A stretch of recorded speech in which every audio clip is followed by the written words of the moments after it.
சொக்கநாதன் பெற்றெடுத்த பிள்ளையாராம்.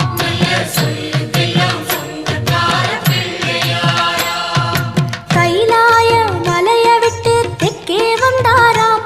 இந்த பிள்ளையார் பட்டி கண்டு இருந்து விட்டாராம்.